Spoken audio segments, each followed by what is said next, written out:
Hello friends, good morning. So ఇప్పుడే vlog start చేశాను.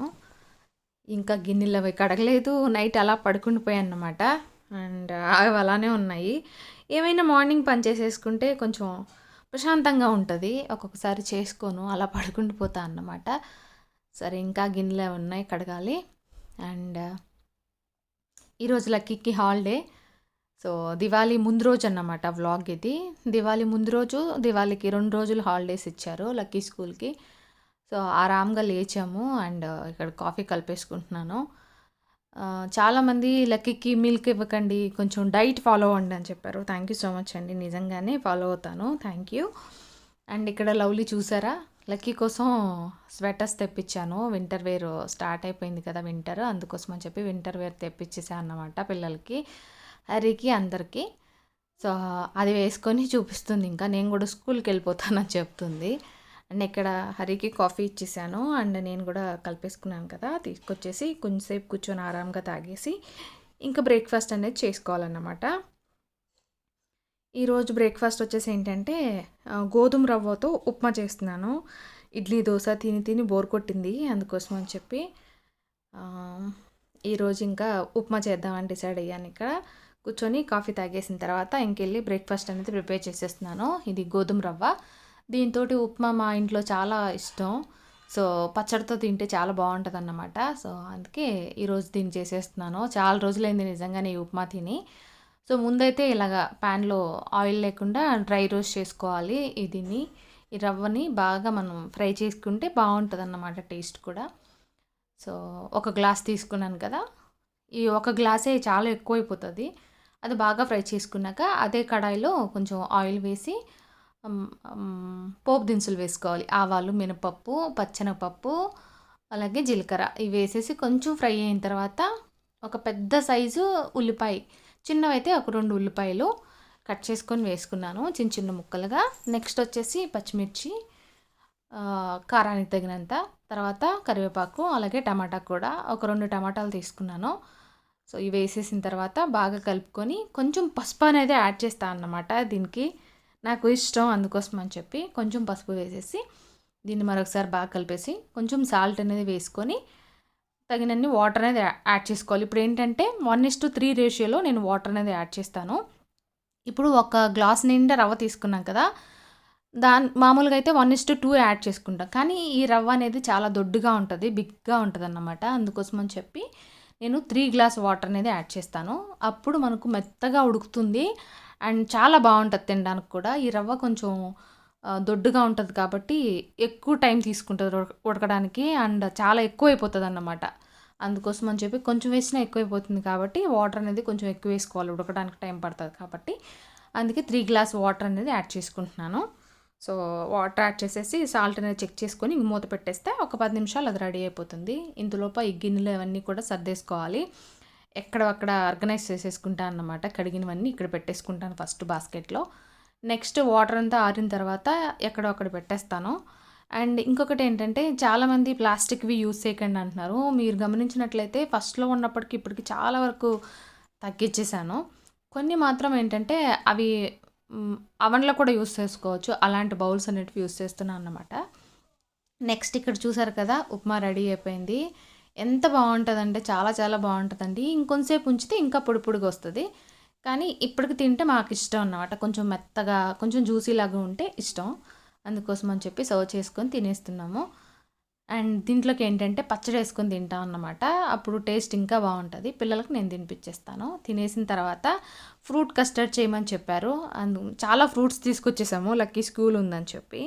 But 2 days school లేదు కదా, సరే అవి అందులోనూ బనానా అవి అంతా పండిపోతున్నాయి. ఎక్కువ ఫ్రూట్స్ ఉన్నాయి అనుకుంటే కంపల్సరీగా నేను ఫ్రూట్ కస్టర్డ్ అనేది చేసేస్తాను. ఈరోజు కూడా అలాగే పాలు తెప్పించి 3 మిల్క్ ప్యాకెట్స్, అంటే 1.5 లీటర్ పాలు అనేది వేశాను.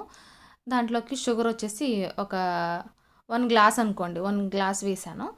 వేసి ఇంకా అంటే రుచికి సరిపడా కొంచెం తీయగా ఉంటే చాలు. ఫ్రూట్స్లో మనకు ఆల్రెడీ స్వీట్నెస్ ఉంటుంది కాబట్టి కొంచెం ఉంటే చాలన్నమాట. పాలల్లో బాగా కాగిన తర్వాత షుగర్ కూడా వేసి బాగా కలుపుకుంటూ బాగా కాగబెట్టుకోవాలి పాలని. ఇంతలోపు ఇంకా ఫ్రూట్ కస్టర్డ్ పౌడర్ ఉంటుంది కదా, ఒక బౌల్లో తీసుకొని దాంట్లో పచ్చి పాలు కానీ లేదంటే వాటర్ కానీ వేసుకోవాలి. వేడిగా ఉండేది మాత్రం వేసి మిక్స్ చేయడానికి ట్రై చేయొద్దు, గడ్డగట్టిపోతుంది. అందుకోసం అని చెప్పి చల్లగా ఉండే నీళ్ళు కానీ లేదంటే పాలు కానీ వేసుకొని బాగా కలిపేసుకోవాలి దీన్ని ఒక బౌల్లో. ఇది బాగా కలిపేసుకున్న తర్వాత ఈ పాలన్నీ కూడా బాగా మసిలిపోయాయి కదా, ఇప్పుడు ఈ పాలలోకి ఈ ఫ్రూట్ కస్టర్డ్ పౌడర్ని ట్రాన్స్ఫర్ చేసుకుంటూ గరిటెతో కలుపుకుంటూ దీన్ని మిక్స్ చేసుకోవాలన్నమాట. అప్పుడు ఇది గట్టిగా వచ్చేస్తుంది కొంతసేపటికే. బాగా చల్లారిన తర్వాత ఫ్రిడ్జ్లో పెట్టేసుకొని ఇంకా తినేటప్పుడు ఫ్రూట్స్ అనేటివి కట్ చేసుకోవాలి. సో ఇది అయిపోయినట్టే, ఇంకా ఎక్కువ అయిపోయాయి పాలు కోసం, అందుకోసం అని చెప్పి నేను పైన ఉన్న మీగడి ఇంకొక బౌల్లోకి తీసేసుకున్నాను. అప్పుడైతే అది కొంచెంసేపు టైం పట్టినా చక్కగా మనకు తయారైపోతుంది అన్నమాట. ఫ్రూట్స్ కలుపుకునేటప్పుడు వేరొక బౌల్లో వేసుకుంటే సరిపోతుంది.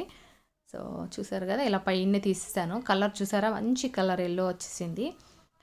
అండ్ టేస్ట్ బాగుంటుంది, పిల్లలు ఇష్టంగా తింటారు. ఏమన్నా ఫ్రూట్స్ తినరు పిల్లలు అనుకున్నప్పుడు కూడా ఇలాగ చేసి దాంట్లో మనం ఫ్రూట్స్ యాడ్ చేసేస్తే తెలియకుండా తినేస్తారన్నమాట అలా. కానీ లక్కీ లవ్లీకి ఆ ప్రాబ్లం లేదు, అన్ని ఫ్రూట్స్ చక్కగా తింటారు. సో ఇంకో బౌల్లో తీసుకున్నాను కదా, దాన్ని కూడా పక్కన పెట్టేసి ఇది బాగా చల్లారిన తర్వాత ఇంకా ఫ్రిడ్జ్లో పెట్టేసుకొని సాయంత్రంగా ఇచ్చేస్తాను అన్నమాట పిల్లలకి. నెక్స్ట్ వచ్చేసి ఇక్కడ వాష్ బేసిన్ ఈ విధంగా స్టీల్ది ఉంటే కనుక షింక్ అనేది, అలాగే వాష్ బేసిన్ కూడా, అలాగే ట్యాప్స్ కూడా, బాత్రూంలో ట్యాప్స్ కానీ కిచెన్లో ట్యాప్స్ కానీ మీ ఇంట్లో ఉన్న ఏ ట్యాప్స్ అయినా సరే, అండ్ ట్యాప్స్ అనే కాదు, ఈ విధంగా స్టెయిన్లెస్ స్టీల్ ఉన్నవి ఏవైనా సరే మనకు తలతల మెరిచిపోతాయండి. ఈ కోల్గేట్ పేస్ట్ తోటి మనం క్లీన్ చేస్తే నిజంగానే తలతల మెరిసిపోతూ ఉంటాయన్నమాట. ఈజీ టిప్ ఇది. సో ఎప్పటి నుండో నేను యూజ్ చేస్తున్నది, ఈరోజు కూడా నేను ఇలాగే క్లీన్ చేస్తున్నాను. చూడండి, ఏం తీసుకోవట్లేదు, ఒక్క కోల్గేట్ పేస్ట్ తీసుకొని మనం గిన్నెలో కడుక్కునే స్క్రబ్ ఒకటి ఉంటుంది కదా, దాంతో చక్కగా దీన్ని కడిగేసుకోవాలంతే. చూడండి, మీరు ఫస్ట్ చూడండి, అలాగే చివరి చూడండి, తెలుస్తుంది మీకే డిఫరెన్స్ అనేది. ఈ ట్యాప్స్ ఎందుకంటే ఇలా ఉంటాయి అంటే, గ్యాస్ ఉంది కదా ఇక్కడ, ఒక్కొక్కసారి కరెంట్ లేనప్పుడు చిమ్నీ ఆన్ అవ్వదు, అలాంటప్పుడు ఆయిల్ కొట్టేస్తూ ఉంటుంది అన్నమాట. అందుకోసం అని చెప్పి ఇలా అయిపోతూ ఉంటాయి. అండ్ వాటర్ కొంచెం ఫ్లోరైడ్ కంటెంట్ ఎక్కువ ఉంటే కనుక తెల్లగా అయిపోతూ ఉంటాయి అన్నమాట. అలాంటప్పుడు మనం ఈజీగా ఇలా క్లీన్ చేసేసుకుంటూ ఉండొచ్చు. ఎప్పటికీ మీ ట్యాప్స్ అనేవి కొత్తగా ఉంటాయన్నమాట. ఒకసారి చూసేసేయండి మీరే డిఫరెన్స్ అనేది. దీన్ని బట్టి ఇంకా చక్కగా కొంచెంసేపు అప్లై చేసి వాష్ చేసేసుకుంటే సరిపోతుంది.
చూసారు కదా! చాలా నీట్‌గా వచ్చేస్తది. అండ్ టైం కూడా మనకు తక్కువ తీసుకుంటది.